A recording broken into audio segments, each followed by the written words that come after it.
Hey everybody, this is Hollander Cooper from GamesRadar, checking out Sins of a Dark Age here with Blair Fraser. How you doing, Blair? Good, thanks. And so yeah, for those who don't know, what is Sins of a Dark Age? Sins of a Dark Age is Ironclad's new strategy game.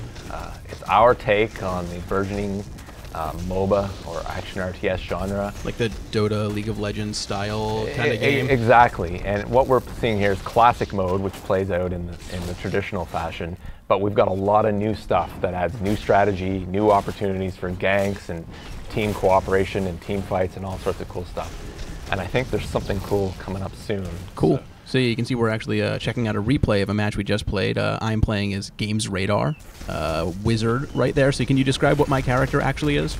Your character is Lassadar, a powerful mage, and he's one of our more unique heroes. We have, of course, the standard archetypes that people are familiar with.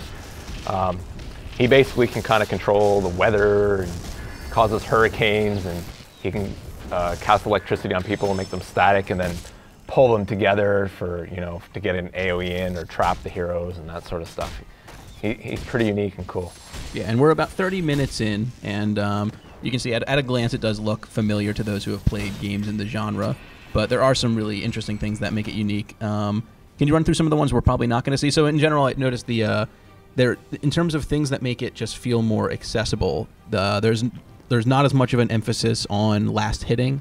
Last hitting is still important. It's still one of the core economic things, but we found that a lot of players fight amongst themselves in the same team. Yeah, it creates like little battles between teammates about who should be last hitting. I need the money more exactly. than you. So the way it works now is that the guy who gets the last hit gets the full value. Right. But there's a separate pool that's divided up among other people nearby. So it's not a zero-sum thing. So we found it really helps reduce a lot of the complaints between players on the same team. Also, it looks like it just got dark out. Is that correct? Yeah, we have a really interesting day-night mechanic, which really ties into our theme of dynamic and living world. I mean, I can give lots of examples, but our day-night system is not just line of sight changes. It ties into grass or brush that changes. It's called moon bloom. So there's a lot more grass at night. Certain creeps behave different at night. Yeah, I think it was one time earlier where I walked through the forest and creeps just chased me out of it. At night. And during the day I was fine there, but at night they just they did not want me there. And you've got to be super careful from other heroes because there's more opportunities for them to hide because the map is effectively changed. But you can also buy special items that are more effective at night, such as the Lycan's Fangs, which give you extra bonus damage and critical attacks.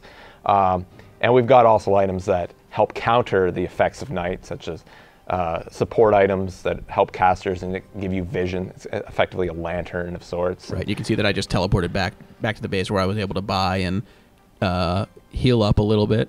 All right, and you can see teams pushing middle pretty hard here. You'll notice these new units too. They're the Night Scouts. They actually spawn only at night in the wave. And they're used to help counteract some of the limited sight range. They basically have extended range. And keeping them alive will allow you to maintain vision and limit the potential, for other players to try and gank you. Right.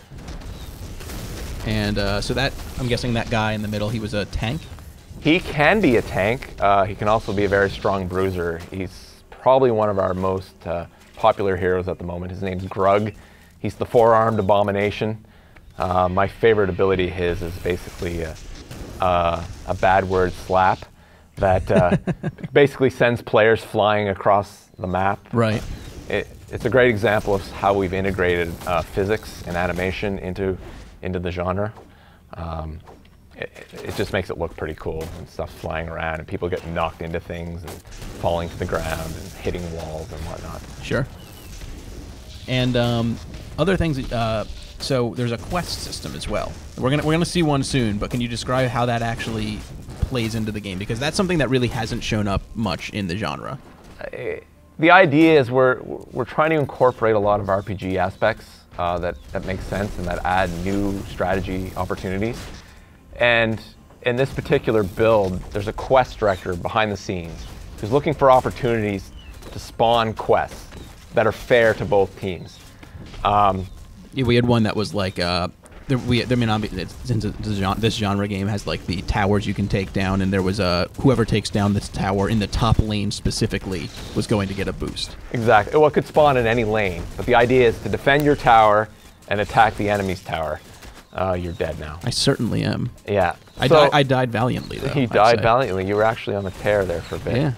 But in the Tower Assault quest, which is one of the more basic, simple ones to understand because it's not multi-stage and the objectives are very clear, it's really about a change in how the lane push works, because the heroes aren't all that effective at taking down the tower in this mode because they have a special buff on them.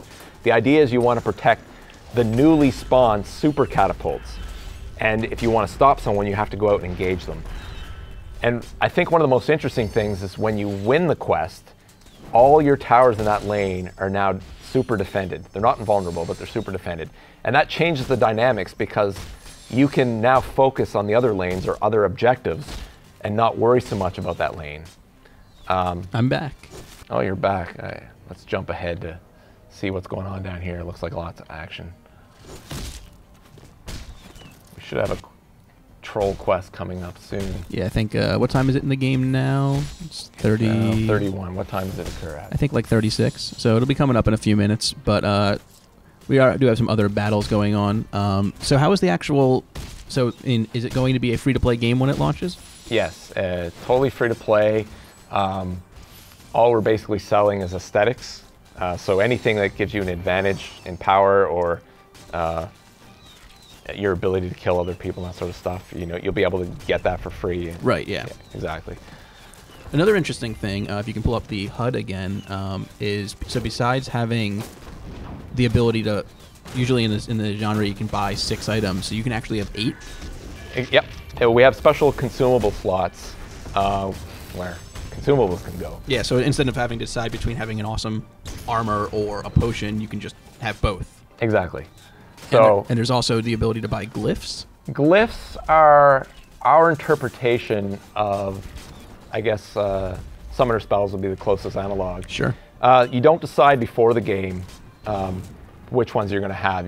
It's a purchasing decision. Do I want to spend gold on purchasing glyphs, or do I want to buy items?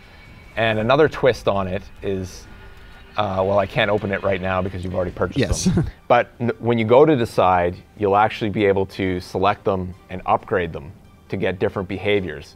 So for example, our blink is kind of like flash. One of the potential upgrades that we might offer is a double blink. So you could do it and then do it again. Wow, okay. So you can go boom, boom in one direction, then flash back in the other direction, or blink back, depending on what effects we decide. So we've got our own take on that as well.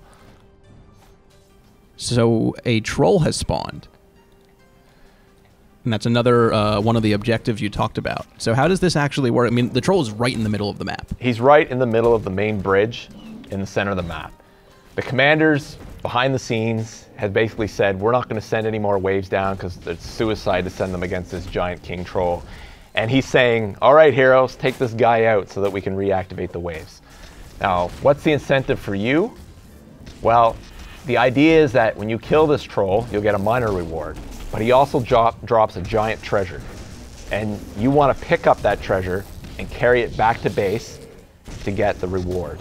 And when you pick it up, you're actually a lot slower. You can't use your summoning back to base abilities or anything that would allow you to shortcut the situation. So to boil it down, it's basically a boss fight combined with capture the flag. And it can make for some really epic moments. Right. I mean, not only do you have to kill the troll, but you need to escape with his loot. Yeah. So the troll is laying waste to everyone, actually. My character died. You can see he's beating up other people in the process. So it's not like you can just run up and beat on him for a few seconds. He's a pretty tough character. And, you can't see it here because you're dead, but what's happening is the enemy team is trying to get him. Right. And there's a lot of different strategies that play out based on, how you want to get him. Do you want to let the other team kill him and then you try and grab the treasure? Often teams will hide behind enemy lines waiting for the treasure bearer to come back, and basically to steal it. Or you can you race to kill them or race to kill the enemy team, and then have your way with the troll. So for people who are waiting for Sins of a Dark Age, any information on a beta or when they'll be able to play it? We're in closed beta right now, and we're just starting to issue a lot of keys to get more people involved. And you can also pick up a Founders Edition to get in right away and get a bunch of exclusive content, unique skins that will never be available again, and access to various degrees of various numbers of heroes and all sorts of cool stuff. Awesome, cool. And yeah, you can check out more about this game and plenty of others on GamesRadar.com. Thanks, John.